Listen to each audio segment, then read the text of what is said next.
दोस्तों विज्ञापन संख्या 51 बीएड असिस्टेंट प्रोफेसर के लिए फिर से वेबसाइट ओपन करने की रिक्वेस्ट कई बार शिक्षा सेवा चयन आयोग में की गई है, जिसके बारे में शिक्षा सेवा चयन आयोग ने यहाँ पर अपने ऑफिशियल पेज फेसबुक पर एक पोस्ट करी है, जिसमें ये लिखा गया है कि the website for application for recruitment to 107 post of assistant professor BEd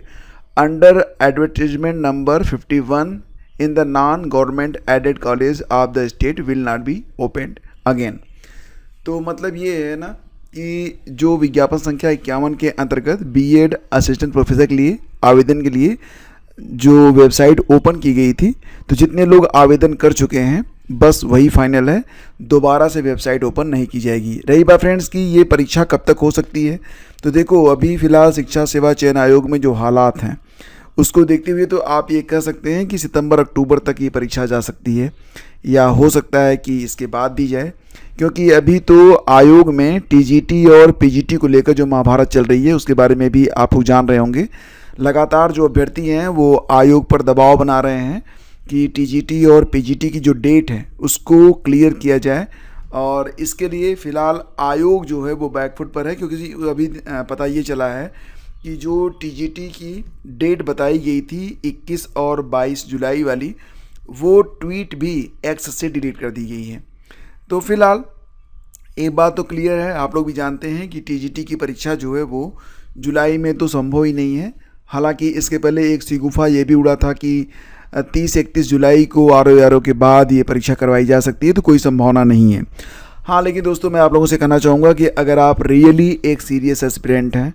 तो आप अपनी तैयारी में बिल्कुल भी खामी मत छोड़िएगा, अदरवाइज सिर्फ पछतावा ही हाथ लगने वाला है, क्योंकि सभी लोग इसमें खेल रहे हैं। जिसको जो भी करना है, ठीक है, उसको करने दीजिए। आप लोग ये मान चलिए कि इस बार आपको सिलेक्शन लेना है। अपनी तैयारी से अगर आप चूके ना तो फिर वही कहानी होगी कि फिर कब राम जनकपुर ही हैं, ठीक है।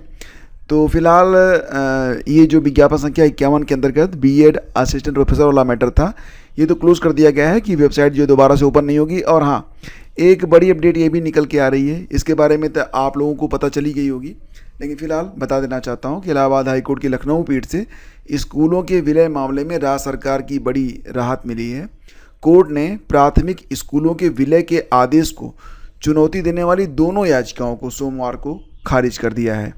तो बड़ी अजीब बात है ना। न्यायमूर्ति पंकज भाटिया की एकल पीठ ने सीतापुर के प्राथमिक और उच्च प्राथमिक स्कूलों में पढ़ने वाले 51 बच्चों समेत एक अन्य याचिका पर यह फैसला सुनाया। इसमें बेसिक शिक्षा विभाग द्वारा बीती 16 जून को जारी उस आदेश को चुनौती देकर रद्द करने का आग्रह किया गया था, जिसके तहत प्रदेश के प्राथमिक विद्यालयों के बच्चों की संख्या के आधार पर उच्च प्राथमिक या कंपोजिट स्कूलों में विलय करने का प्रावधान किया गया है। मतलब ये कि अब सरकार अपने विवेक से निर्णय ले सकती है कि कौन से स्कूल चलेंगे, कौन से स्कूल विलय करके बंद किए जाएंगे, और बाकी जो भी शिक्षा संबंधी अब जो भी रूल्स होंगे उस पर सरकार अपने विवेक से निर्णय लेगी।